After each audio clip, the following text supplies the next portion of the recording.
Guys, I'm not even joking. I'm down in my basement recording this, and it's at least -6 degrees outside right now. So, I'm a little bit brisk.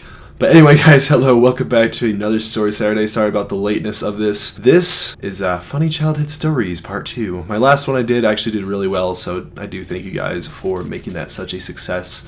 And I also want to thank so much to all of you guys that came out to my Christmas Chess Fest live stream yesterday. I know it wasn't announced or anything, but still, for those of you that did come, thank you so much for showing up to that live stream yesterday. It went very, very well. Now, I did actually upload the full live stream to my channel earlier today, so if you guys want to check that out, definitely go for it. Anyway, guys, we're going to get right into it. This is a compilation of 3 funny, stupid childhood stories. Now, the very first story we have, I was about 10 at the time, and it was actually summertime, summertime, the good old time where my birthday is, as well as all the nice warm weather, no school. It is just every day you go out, and you have a new adventure full of really nothing. You pretty much just, you really do nothing, honestly. Let's be real here. Anyway, the lawn was all green, the grass was blowing in the wind, and usually when grass is blowing in the wind, that means it's pretty freaking long grass, and that I really should go and mow the grass, because, it's really long, and we don't want things to, start living in our grass, and want none of that. Now, we actually had a pet parrot at the time. He was a sun conure, and his name was Tango. Now, sun conures are these very, very beautiful but very loud birds, and I had one, and his name was Tango. Tango was a nice old chap, even though he was super, super loud, but he would squawk all the time. But because he was an indoor parrot, we actually would clip his wings so he couldn't fly. Now, this is actually a pretty typical method of preventing birds from, escaping. You don't want them to fly away and get hurt or anything, so we would clip their wings so they wouldn't be able to fly. I actually have 2 pet parrots. Both of them are no longer in my house, but I do actually have 2 pet parrots, and Tango is one of them, and Oliver is the other one. Oliver is a African gray, and he can actually talk. Anyway, that's pretty irrelevant compared to the story. But anyway, because he was an indoor pet, we would clip his wings, and so oftentimes we would just grab him and we'd put him into our smaller cage, and we'd take walks with him, which sounds really weird because who takes their parrot for a walk? Honestly, let's be real here. So yeah, we just have this baby cage, and we put our parrot, or our good old parrot Tango, into the cage and just walk around the neighborhood, just let it have some fresh air and stuff. And so, I was just walking in my yard, I was walking through the tall grass, and I start to head to the side of my house, and as I was walking around my house, I felt this super sharp pain on my foot. And I look down, and I see this about inch-long wasp crawling over my foot. And I just freak out so bad. As soon as I see that, I just drop the cage with Tango in it, and then I just run into my house.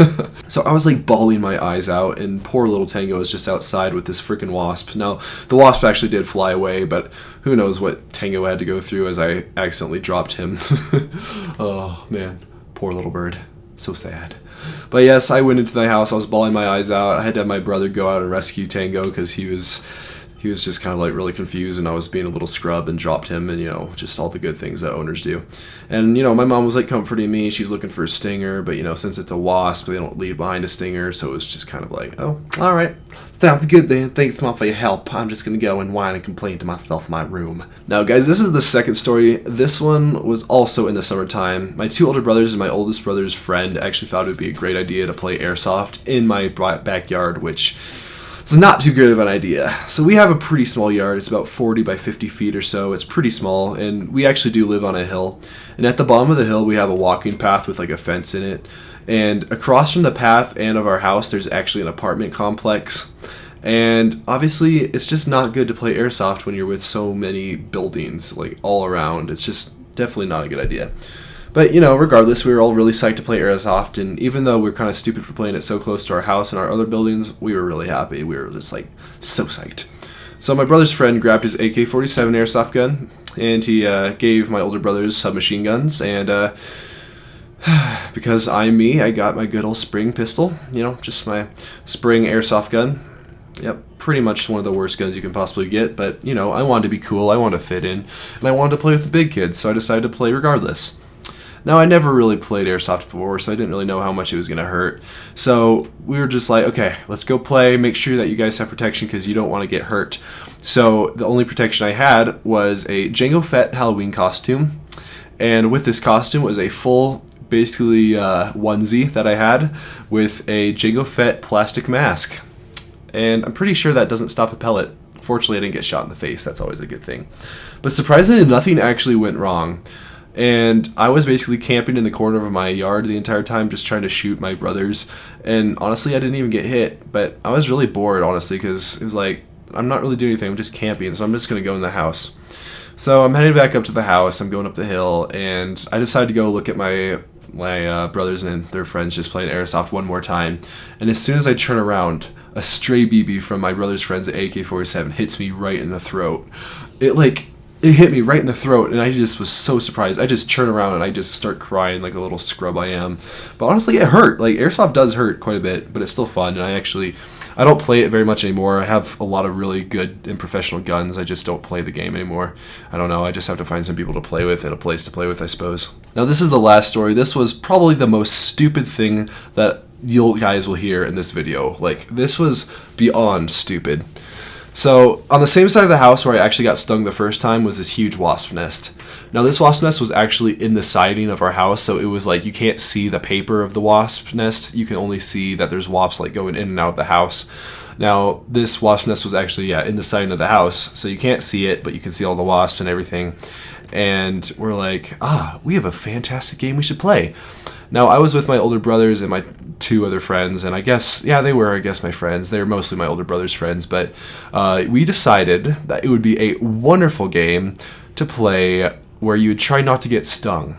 Now, the object of this game is to shoot water and throw basketballs at the nest, just to piss off the wasps and really stir them up, make them all saddened and really, really mad at you.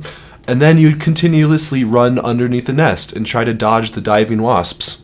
So yes, here we are. We are shooting water at their nest. We are throwing basketballs and baseballs at their nest, trying to just get them all mad and angry. And then we proceed to run underneath the nest, trying not to get stung. Now, I actually had some sort of smarts, so I didn't participate in this game. I just watched the stupidity of my friends do this. And the wasps would be like diving, and eventually my older brother actually got stung on the ear, and one of my other friends got stung. But my brother, he got stung on the ear, like on the very top of his ear by a wasp, and it was just like inflating so much, but it was so bad. Like, I don't know what kind of just got inside of us to the point where we thought that it'd be a great idea to piss off a bunch of wasps and then continuously run underneath them as they're diving to completely obliterate us. I'm not sure what we were thinking. Just don't do what we did. Just don't be stupid. So, after that, we unloaded a ton of wasp killer on the nest, and then basically stopped playing the game. And the wasp nest has not fully died. I mean, it's dead now, but it actually was there for that summer and then the summer after that before we actually noticed that there weren't any more wasps in there. So, the moral of the story, guys, is don't be stupid. Don't be like us. We're scrubs. Honestly, don't even do it. Wasps are just little flying devils that want to hurt you and have no dignity and have no respect for your happiness and well-being, so you might as well just leave them alone. So, yeah, guys, that is another compilation of stupid, funny childhood stories. I hope you guys did enjoy this video. If you did, don't forget to leave a like and subscribe, guys. I will see you in a brand new video. Bye, guys.